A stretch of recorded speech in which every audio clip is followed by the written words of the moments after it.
Oke, bertemu lagi dengan Kak Sigit di Bimbel Privat Like Education Penggilingan Cakung, Jakarta Timur. Nah, hari ini Kak Sigit mau membahas tentang soal IPA kelas 7 SMP mengenai energi. Jadi energi ada 3, kinetik, potensial, dan mekanik. Oke, langsung aja kita mulai dengan mengucap basmalah. Bismillahirrahmanirrahim. Perhatikan gambar berikut. Nah, ini ada gambar, ini menurut Kak Sigit soal yang kita mesti mikir ya. Mesti mikir banget dibandingkan soal-soal yang lain. Di sini ada gambar bola jatuh dengan 3 posisi. Jadi ada posisi A, posisi B, posisi C. Jarak A ke B itu 4 meter, jarak posisi B ke C itu 6 meter. Energi kinetik benda di titik B, EK-nya itu 100 Joule. Jika massa benda itu 2,5 kg, maka energi kinetik benda pada saat menyentuh tanah di titik C adalah sebesar, jadi diketahui energi kinetik di B, tapi ditanya energi kinetik di C. Jawabannya berapa? Nah, kalau misalkan ada murid Kak yang ngasal itu nanti disamain dia 100 jadi 100 juga. Salah ya. Jadi energi kinetik A, B, C itu berbeda-beda. Oke, langsung aja kita lihat jawabannya. Nah, nomor 22. Diketahui masanya 2,5 kg. Gravitasinya 10 meter per second kuadrat. Mungkin tadi nggak ditulis ya gravitasinya ya. Tapi kalau misalkan kita cari gravitasi, maka kita harus tahu bahwa gravitasi bumi itu ada 2 sebenarnya. Ada 9,8 atau kita bisa pakai 10. Nah, kapan kita pakai 9,8?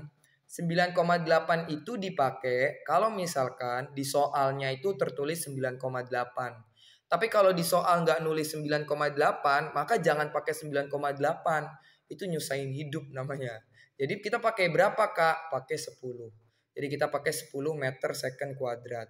Jadi kita pakai 10. Nah, HC ini C ini tadi ya simbol yang tadi bola yang C. H ini artinya ketinggian. Jadi ketinggiannya si C itu adalah 6 meter. Dihitungnya dari mana? Dihitungnya dari tanah ya. Dihitungnya dari tanah ke atas itu 6 meter. Jadi ketinggian C-nya itu adalah 6 meter.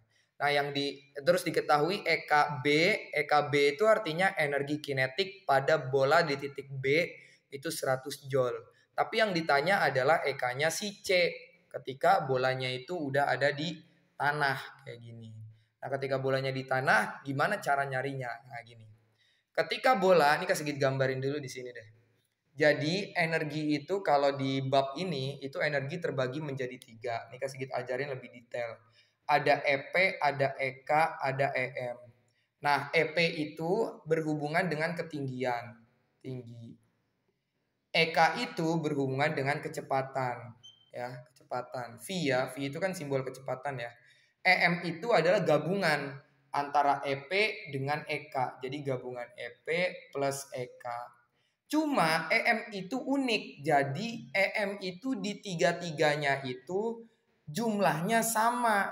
Jadi kalau misalkan di sini EM-nya 10, ini juga 10, ini juga 10 kayak gitu. Nah, karena konsep seperti itulah rumus EM bisa kita pakai untuk menjawab soal ini. Kita langsung masuk. Jadi EM-nya si bola di titik C itu sama dengan EM bola di titik B. Kita tulis kayak gini. Jadi ketika menjawab soal IPA yang ada hitung-hitungannya, rumusnya ditulis dulu.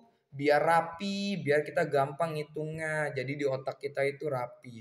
Nah, EM di titik C itu terbagi menjadi 2, ya kan? Rumus EM itu kan EK ditambah EP, kayak gitu kan? Jadi kasih gitu tulis EKC ditambah EPC sama dengan EKB ditambah EPB. Sampai sini ngerti ya? Nah, misalnya kalian bingung, Kak, kok EPC-nya dicoret? Kok dihilangin? Kenapa dia dihilangin? Lihat sini. Karena C itu ada di nempel sama tanah. Jadi ketinggiannya berapa? H-nya 0. H-nya 0 karena dia nempel sama tanah. Sedangkan rumus EP itu apa? Nih kasih tulisin dulu ya. Tuh, EP sama dengan M dikali G dikali H. Oke, M-nya ada, G-nya juga ada. Tapi kalau H-nya 0, apapun yang dikali 0 hasilnya 0. Berarti EP-nya bisa dicoret. Jadi EP-nya si C itu dicoret. Ketika EP yang di C itu dicoret, maka sisa EKC kan. Nah, EKC-nya jadinya bisa kita hitung, yaitu dengan cara EKB.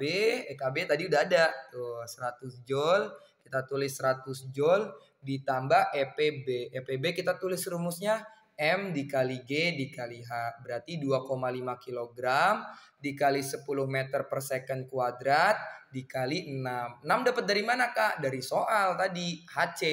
Ketinggian bola di titik C. Nah, kita hitung semua dapat 150. Maka EKC-nya sama dengan 100 tambah 150 sama dengan 250 Joule. Jadi gitu ya caranya ya. Saran Kak Sigit, ini kalian harus sudah hafal. EP rumusnya M dikali G dikali H. Kalau EK rumusnya setengah MV kuadrat. Jangan lupa dikuadratin ya. Ini sering keteledor nih waktu Kak Sigit masih SMP, Kak Sigit sering keteledor ini, setengah MV kuadrat. Kalau EM Kak, EM ya EP ditambah EK. Berarti sama dengan M dikali G dikali H ditambah setengah MV kuadrat. Jadi gitu ya kalau mencari EM. Cuma kalau yang di sini EM-nya itu cuma buat kayak penempatan rumusnya aja. Jadi yang dicari EK-nya aja. Tuh.